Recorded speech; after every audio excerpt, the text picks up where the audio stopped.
Romo Hari Namo Asran dan saudara-saudariku yang terkasih dalam Yesus, selamat siang. Dalam sebuah seminar di satu paroki, lalu seminar belum dimulai, para peserta seminar sudah datang mengerumuni tempat di aula, lalu saling berbicara sesama lain. Lalu ternyata di tengah-tengah mereka itu sudah ada datang pembicara utama, walaupun mereka tidak menyadari bahwa pembicara utama itu telah hadir di tengah-tengah mereka. Setelah acara mau dimulai, moderator memanggil pembicara utamanya yang berada di antara mereka. Ternyata efek dari hal itu membuat beberapa orang dalam seminar tersebut, pesertanya merasa bahwa kok pembicara utama yang hadir itu tidak meyakinkan dirinya. Tidak yakin karena penampilan yang ditampilkan oleh pembicara tersebut itu tidak menampilkan sebagai orang yang menjadi pembicara utama. Akhirnya apa yang terjadi? Dalam seluruh proses seminar yang terjadi, banyak penolakan-penolakan yang terjadi dari peserta seminar, sehingga pada akhirnya membuat sikap antipati terhadap apa yang disampaikan oleh pembicara utama dalam seminar tersebut. Dan reaksi negatif itu hanya bermula, saya katakan bahwa hanya bermula karena pemikiran bahwa pembicaranya tidak meyakinkan. Nah, pengalaman ini kalau kita mau kumpulkan, ada banyak yang membuat kehidupan kita tidak yakin terhadap sesama, bahkan mungkin terhadap Tuhan. Ketidakyakinan ini biasanya itu pertama-tama karena kita hanya melihat dalam sudut pandang penampilan. Bajunya kurang keren, kurang rapi, atau karakter-karakter, atau yang paling parah, gaya-gaya yang diperlihatkan oleh orang lain, kepada orang lain. Nah, kalau ketidakpercayaan ini sebagai sebuah kamus hidup harian kita, maka ini menjadi sebuah problem masalah bagi hidup kita. Menilai dari sudut pandang penampilan, menilai dari sudut pandang cara orang lain menampilkan sesuatu kepada orang lain. Walaupun kalau kita mau lebih fair dalam hidup kita, apa yang kita pandang dalam kerangka penampilan itu belum tentu apa yang sesungguhnya berada atau nilai dari orang tersebut. Nah, pengalaman rumus ini kalau dibawa dalam hidup beriman kita juga menjadi sebuah permasalahan baru, bahwa kita menjadi tidak percaya kalau saja Tuhan memperlihatkan begitu banyak penampilan-penampilan atau hal-hal yang diperlihatkan kepada kita, sesuatu yang di luar ekspektasi kita sebagai seorang manusia. Ini problem utamanya. Dan isu hari ini, isu utama yang dibawa oleh Injil Matius dalam Injilnya itu mau mengatakan tentang apa? Tentang isu ketidakpercayaan. Dan isu ini makin penting, makin memperhatikan, karena bahwa Yohanes Pembaptis sejak semula yang mengenal dan mempersiapkan Yesus pun mempunyai yang namanya keraguan. Maka dalam ungkapan Injil hari ini, ia mengutus murid-muridnya untuk bertanya kepada Yesus, "Engkaukah yang akan datang itu?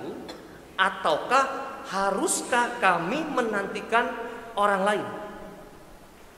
Nah, konteks ini itu dijawab, mengapa? Kok Yohanes itu mempunyai keraguan dalam sudut pandang tertentu? Karena apa? Karena ternyata ada sebuah perbedaan nubuat dahulu dan kenyataannya mengenai bagaimana Yesus itu datang untuk menyelamatkan. Yohanes itu menduga bahwa Yesus memakai kapak yang tersedia di akar pohon dan membakar debu jerami ke dalam api dalam Matius 3. Tetapi Yesus memakai cara yang berbeda untuk menyelamatkan terutama orang yang berdosa. Itu dalam sudut pandang ketidakpercayaan.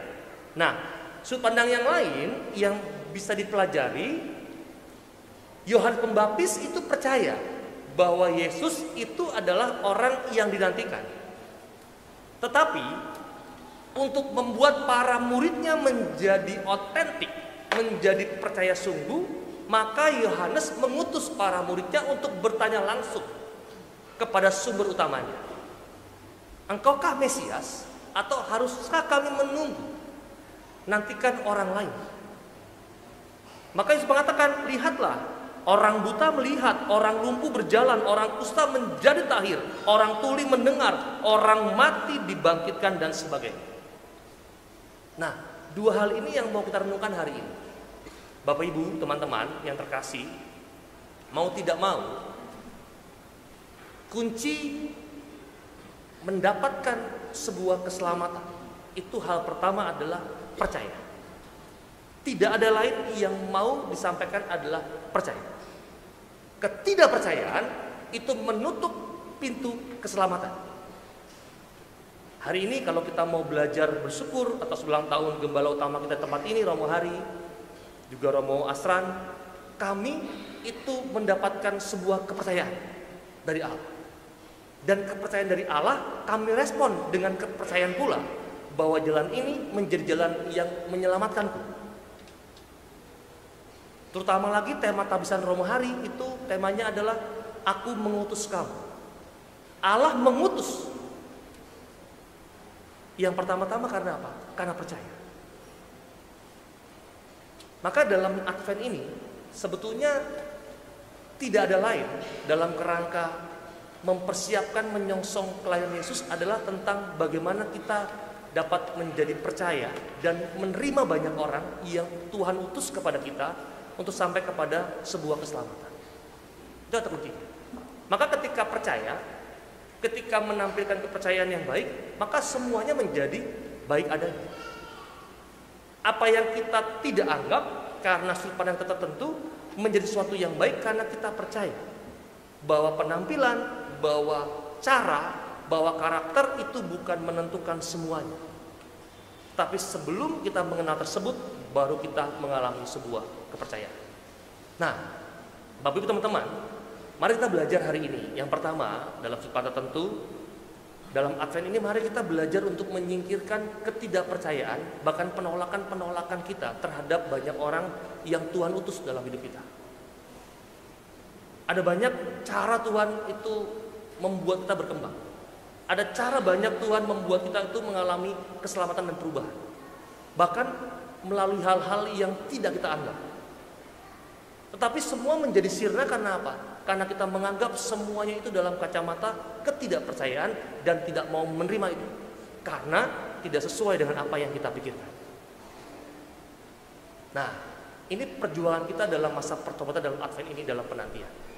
Mari belajar untuk menjadi percaya dan menerima banyak orang yang Tuhan utus kepada kita untuk sampai kepada sebuah keselamatan. Nah, dari semua itu kita baru pada akhirnya mengalami yang namanya semua buah-buah roh yang Tuhan mau dalam kehidupan kita. Itu yang pertama. Yang kedua, Bapak Ibu, teman-teman, hari ini tuh sepertinya kalau kita merasa bahwa Tuhan mengirim sesuatu dalam kerangka hidup kita, dalam kacamata yang positif saja. Tetapi saya menegaskan bahwa pelajaran apapun, orang apapun, sesulit apapun yang Tuhan kirim kepada kita, Tuhan mengendaki buah roh yang baik, bukan sebaliknya. Maka jangan pernah menutup lagi bahwa Tuhan itu mengirimkan sesuatu yang baik lewat yang baik. Tidak. Tuhan bisa mengirimkan yang baik dari sesuatu yang tidak baik pun. Maka semua ini menjadi gambaran besar, menjadi sesuatu yang luar biasa besar untuk sampai kepada sebuah hal yang baik, yaitu keselamatan yang Tuhan tawarkan hari ini. Itu kata kunci hari ini. Nah, maka mari kita bersyukur hari ini atas kepercayaan yang Tuhan beri kepada kita lewat begitu banyak hal yang baik. Kita juga bersyukur untuk ulang tahun Gembala Utama kita Romo Hari yang ke-13. Bukan angka sial ya, 13 ya. Angka indah gitu ya. Karena Tuhan percaya, pertama-tama karena dia itu percaya pada Romo Hari, dan Romo Hari percaya bahwa apa yang Tuhan berikan kepadanya itu menjadi baik ketika ia melaksanakan semua yang dipercayakan kepadanya. Maka selamat kali Romo Hari untuk segala macam hal yang diperjuangkan. Terima kasih untuk kesetiaannya untuk menjadi gembala tempat ini, walaupun juga tidak mudah ya tentunya ya, tidak mudah. Maka terima kasih untuk kesetiaannya, dan hari ini saya mau menyumbangkan sebuah lagu untuk Bapak Ibu, teman-teman juga Romo Hari. Dari lagunya adalah Semua Baik. Boleh ikut ya?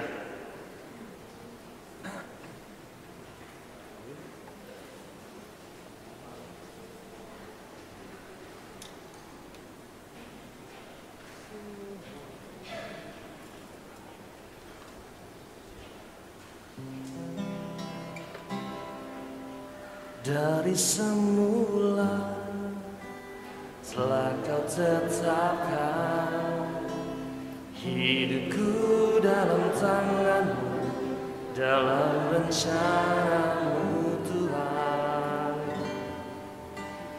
Rencana indah telah kau siapkan bagi masa depanku yang penuh harapan. Semua baik, segala yang telah kau perbuat di dalam hidupku. Semua baik, sungguh teramat baik. Kau jadikan hidupku berarti. Sekali lagi ya.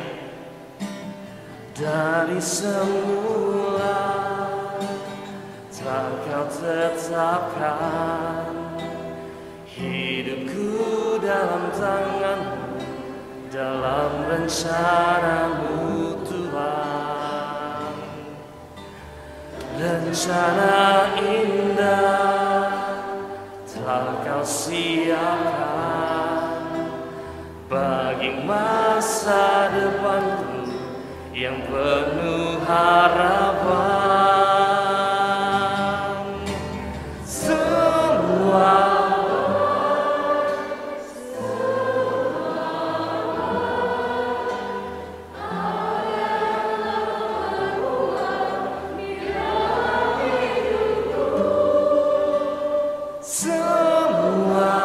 baik, sungguh teramat baik. Kau jadikan ini